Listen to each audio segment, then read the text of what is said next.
میرے عزیزو بھائیو دوستو، اللہ تعالیٰ نے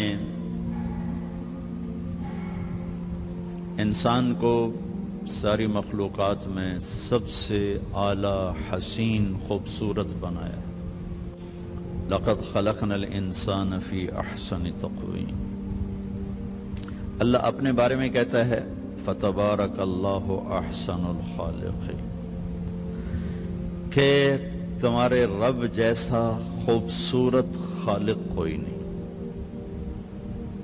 اللہ نے ساری کائنات کے بنانے کو قرآن میں ذکر کیا، پھر اپنا تعارف کروایا فتبارک اللہ رب العالمین، کہ برکت والا ہے کل کائنات کا رب۔ جب انسان اکیلے کے پیدائش کا ذکر کیا تو اپنا تعارف کروایا فتبارک اللہ احسن الخالقین، برکت والا ہے تمہارا اللہ جو سب سے خوبصورت خالق ہے۔ ان ربکم اللہ الذی، تمہارا رب اللہ کون؟ الذی خلق السماوات والارض فی 6 ایام، جس نے 6 دن میں کائنات بنائی۔ ثم استوى علی العرش، پھر عرش پہ استوا کیا۔ یغشی اللیل النہار، دن رات، یطلبہ حثیثا، دن رات کا نظام بنایا۔ والشمس والقمر والنجوم، سورج، چاند، ستارے، مسخرات بامرہ، سب کو اپنے حکم کے تابع کیا اور اپنے حکم کا غلام بنایا۔ پھر فرمایا فتبارک اللہ رب العالمین، الا لہ الخلق والامر فتبارک اللہ رب العالمین۔ یہ میرے مالک نے کائنات کو بناتے ہوئے اپنا تعارف کروایا، میں رب العالمین۔ اب کائنات میں ایک چھوٹی سی چیز انسان ہے، بلکہ ہماری زمین بھی دیکھنے کے مقام پر نہیں۔ اگر ہم بہت اوپر چلے جائیں تو زمین نظر ہی نہیں آتی، بلکہ پورا سولر سسٹم ہی نظر نہیں آتا جو 7.5 ارب میل میں پھیلا ہوا ہے، تو اس میں انسان تو ایک نقطہ بھی نہیں ہے۔ تو جب صرف اس ایک چھوٹے سے وجود کو اللہ نے ذکر کیا کہ میں نے تمہیں بنایا، وَلَقَدْ خَلَقْنَا الْإِنسَانَ مِنْ سُلَالَةٍ مِنْ طِينٍ، ہم نے تمہیں مٹی سے نکالا۔ ثُمَّ جَعَلْنَاهُ نُطْفَةً فِي قَرَارٍ مَكِينٍ، پھر ہم نے تمہیں ایک مضبوط ٹھکانے میں جگہ دی۔ ثُمَّ خَلَقْنَا النُّطْفَةَ عَلَقَةً، پھر اسے نطفہ سے علقہ بنایا۔ فَخَلَقْنَا الْعَلَقَةَ مُضْغَةً، پھر اسے ایک لوتھڑا بنایا۔ فَخَلَقْنَا الْمُضْغَةَ عِظَامًا، پھر اس میں ہڈیوں کو پرویا۔ فَكَسَوْنَا الْعِظَامَ لَحْمًا، پھر ہڈیوں پر گوشت کو۔ ثُمَّ أَنشَأْنَاهُ خَلْقًا آخَرَ، پھر تمہیں یہ ایک خوبصورت شکل ماں کے پیٹ میں دی۔ پھر اللہ نے اپنا تعارف کروایا فَتَبَارَكَ اللَّهُ أَحْسَنُ الْخَالِقِينَ، برکت والا اللہ ہے جو بہت خوبصورت خالق ہے۔ سورج، چاند، ستارے، زمین، آسمان، پہاڑ، دریا، وادیاں، کیا خوبصورت نظارے ہیں۔ وہ نہیں کہا احسن الخالقین کہ میں بہت خوبصورت بنانے والا ہوں، صرف یہ انسان 5 فٹ 6 فٹ اس کو کہتا ہے، اس کو بنانے کے بعد کہتا ہے کیا کہنے تیرے بنانے والے کے جو سب سے خوبصورت بنانے والا ہے، الخالق۔ اچھا، خالق کسے کہیں اور صانع کسے کہیں؟ صانع انسان کو بھی کہہ سکتے ہیں اور مجازن خالق انسان کو بھی کہہ سکتے ہیں، لیکن خالق اپنے اصل مطلب میں صرف اللہ پہ صادق آتا ہے اور کسی پہ نہیں۔ صانع وہ ہے جو میٹیریل سے چیز بنائے۔ ایک کپڑا ہے جو دھاگے سے بنایا گیا، صانع ہے۔ دھاگے کو کاٹن سے بنایا گیا، صانع ہے۔ کاٹن کو بیج سے بنایا گیا، صانع ہے۔ خالق کسے کہیں؟ جو بغیر میٹیریل کے سب کچھ بنا دے، اس کو خالق کہتے۔ پانی کے بغیر پانی بنانے والے کو خالق کہتے۔ پانی کا قطرہ نہ تھا، سمندر بنا دیا۔ ہوا کا جھونکا نہ تھا، 500 میل کا غلاف بنا دیا۔ زمین کا ذرہ نہ تھا، 24,000 کلومیٹر کا فرش بچھا دیا، پتھر کا ٹکڑا نہ تھا، ہمالیہ قراقرم ہندو کش کے سلسلے چلا دیے، بادلوں کا ایک ٹکڑا نہ تھا، پورے آسمان کو بادلوں سے بھر دیا، چاند ستاروں سیاروں کا وجود نہ تھا، اپنی قدرت سے بغیر میٹیریل سے بنانے والے کو خالق کہتے ہیں، خالق، الخالق، بنانے والا۔ ہاں تو اللہ تعالیٰ لقد خلقنا الانسان فی احسن تقویم، کہ ہم نے، تم کچھ نہ تھے، تمہارا کوئی میٹیریل موجود نہ تھا جس سے ہم نے تمہیں بنایا، تو ہم نے تمہیں سب سے خوبصورت بنایا ہے، اور پھر تمہیں سب سے بدصورت بنایا ہے۔ اس مضمون کو بیان کرنے کے لیے اللہ نے 4 قسمیں اٹھائیں، 4 قسمیں، 2 غذاؤں کی ہیں اور 2 روحانی مقامات کی ہیں، 2 کا تعلق جسم کے ساتھ ہے اور 2 کا تعلق روح کے ساتھ ہے۔ جسم پہلے بنتا ہے تو اس کی غذا کی قسم پہلے اٹھائی، روح بعد میں بنتی ہے تو اس کی غذا کی قسم بعد میں اٹھائی۔ یہ 4 قسمیں، 2 تاکیدیں، لام اور قاف، لقد، لام اور قد، لقد، 4 قسمیں، 2 تاکیدیں تو اس لیے اٹھائیں کہ اللہ تعالیٰ کی مخلوق میں بے شمار لوگ ایسے ہیں جو کہتے ہیں کہ کائنات بھی خود بخود بنی ہے اور انسان بھی خود بخود بنا ہے، اس کا کچھ کہتے ہیں کوئی اینڈ نہیں، ایسے ہی چلتی رہے گی، کچھ کہتے ہیں بس ایسی بغیر کسی نتیجے کے ختم ہو جائے گی۔ یہ ہر دور میں تھے، آج بھی ہیں، آئندہ بھی رہیں گے۔ اس نظریے کو ڈارون نے بہت طاقت سے پیش کیا، اس کے ماننے والے بھی بے شمار پیدا ہو گئے۔ تو اللہ تعالیٰ نے 4 قسمیں اٹھا کر کہا کہ تم خود بخود نہیں بنے، بنائے گئے ہو۔ ہمارے شاعر اقبال رحمۃ اللہ علیہ، میں کہا ہمارے ان بچوں کو پتہ بھی نہیں ہوگا اقبال کون ہے۔ 96 میں انڈونیشیا گیا تو اس وقت وہاں عبوری حکومت تھی، اس کے صدر تھے جنرل حبیبی۔ ان سے ہمارے ساتھیوں کی ملاقات ہوئی تو وہ کہنے لگے کہ ہم نے اپنے ملک میں جو تحریک آزادی چلائی اس کی بیس 2 باتیں بنائیں، ایک آپ کے اقبال کی شاعری، اس کو ٹرانسلیٹ کروایا اپنی زبان میں، اور ایک آپ کے ایک لیڈر محمد علی جناح رحمۃ اللہ علیہما کی تقاریر، ان کو ہم نے اپنی زبان میں ٹرانسلیٹ کروا کر اپنے نوجوانوں کو بیان کر کے ہم نے ابھارا۔ میں کہا ہمارے نوجوانوں کو پتہ ہی کوئی نہیں اقبال کون ہے، محمد علی جناح کون ہے، وہ تو پیسہ ہی چاہیے بس۔ بڑا ڈاکٹر وہ ہے جس کا کلینک بڑا ہو، جس کا ہاسپٹل چل جائے، جو زاہد کی طرح پرنسپل بن جائے، وہ بڑا ڈاکٹر ہے۔ جس کی نہ چلے وہ چھوٹا ڈاکٹر ہے، جس کی پریکٹس نہ چلے وہ چھوٹا ڈاکٹر ہے، جس کی چل جائے وہ بڑا ڈاکٹر ہے۔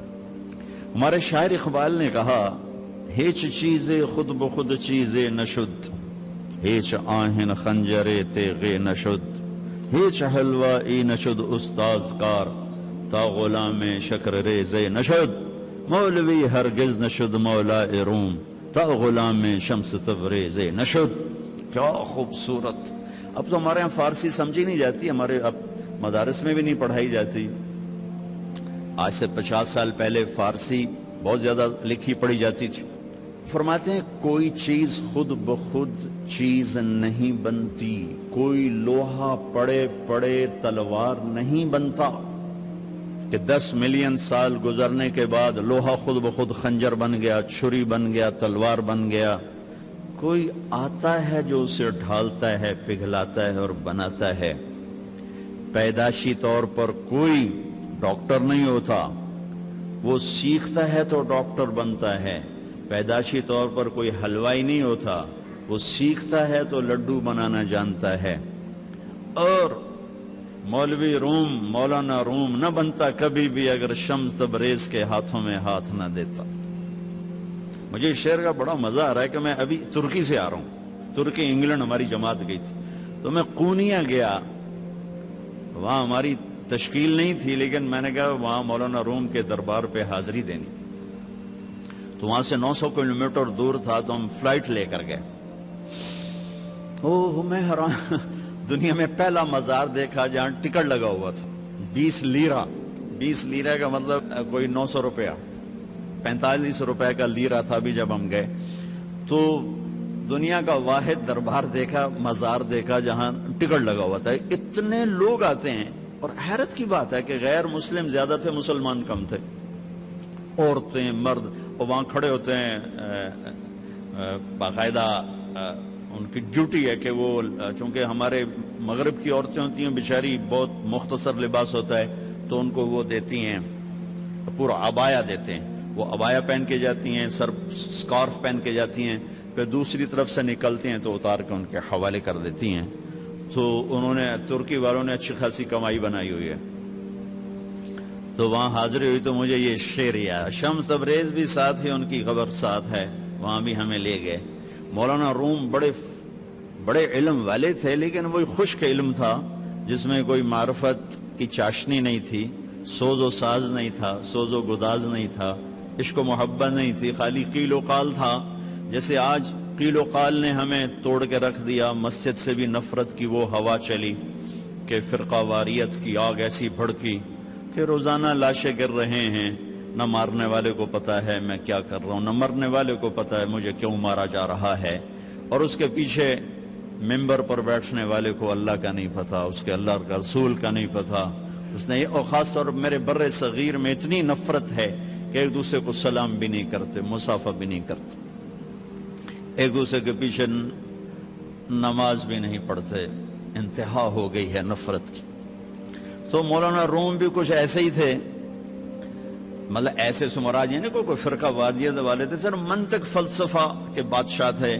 تو مسجد میں حوض کے کنارے بیٹھے ہوئے درس دے رہے تھے، اور ان کی کتابوں کا ڈھیر، کلمی کتابیں، وہ سامنے رکھا ہوا تھا۔ تو شمس تبریز آ گیا ننگے پاؤں، دیہاتی شکل، لگتا تھا یہ تو کوئی ان پڑھ جٹ آدمی۔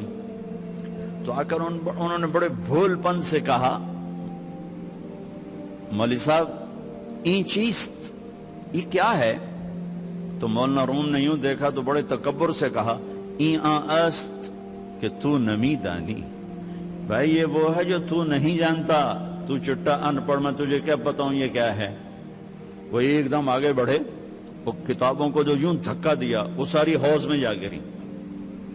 اب وہ زمانہ پریس کا تو تھا نہیں، میں چلو 2-4 اور لے کے آ جاؤ، وہ تیرا بیڑا غرق کو بدبخت، اور تو نے میری ساری زندگی کی محنت برباد کر دی۔ تو شمس تبریز مسکرائے اور حوض میں اترے، اور یوں ساری کتابیں خشک نکال کے باہر رکھ دی، ایک کاغذ نہیں بھیگا ہوا۔ یہ کرامات اولیاء ہے۔ مولانا روم، این چیست، یہ کیا ہے؟ تو انہوں نے مسکرا کے کہا، این است کہ تو نمی دانی، یہ وہ ہے جو تو نہیں جانتا۔ بس پھر مولوی روم مولانا روم بن گئے، انہیں فلسفے بھی بھول گئے۔ اس کو ہمارے شاعر خواجہ غلام فرید رحمت اللہ علیہ نے کہا ہے، سکھری تروش منصوری نو، ہن ٹھپ رکھ کنز قدوری نو، ہادی نہ سمجھ ہدایہ، کافی نہ سمجھ کفایہ، کر پرز شرع وقایا، ایو دل قرآن کتابے۔ یہ ہماری زبان کی شاعری ہے، سرائکی کی۔ مزدار قصہ تھا، آپ کو سنا دیا۔ کوئی چیز خود نہیں، تو اللہ تعالیٰ نے 4 قسمیں، 2 تاکیدیں کہ نہیں، میں نے ہی تمہیں بنایا ہے، تم خود بخود نہیں بنے۔ ام خلقوا من غیر شیء، ایک اور آیت، کیا تم خود بخود بنے ہو؟ ام ہم الخالقون، کیا تم اپنی ذات کے بنانے والے خود ہو؟ نہیں، تمہارا بنانے والا وہو الخلاق العلیم، تیرا بنانے والا ایک زبردست خالق ہے۔ آس بن وائل آیا، اس کے ہاتھ میں ایک ہڈی تھی ایسی پرانی، اس نے یہاں رکھی اور ایسے مسلا اس کو، وہ ساری چورا چورا ہو گئی۔ اللہ کے نبی کے سامنے پھر پھونک ماری، وہ ساری ہوا میں اڑ گئی۔ کہنے لگا محمد تیرا رب اسے زندہ کرے گا؟ کیا تیرا رب اسے زندہ کرے گا؟ یہ تو ریت بن کے اڑ گئی۔ جبریل آ گئے فوراً کہ یا حبیب اللہ، یا رسول اللہ، میرے رب کا پیغام سنا دیں، پیغام سنا دیں۔ اولم یر الانسان انا خلقناہ من نطفۃ فاذا هو خصیم مبین۔ دیکھو دیکھو جس کو میں نے گندے پانی سے بنایا آج مجھ سے مناظرے کرتا ہے، مجھ سے مناظرے کرتا ہے۔ وضرب لنا مثلا ونسی خلقہ، اور مجھے مثالیں دیتا ہے کہ اسے کون زندہ کرے گا، اور اپنی پیدائش بھول گیا۔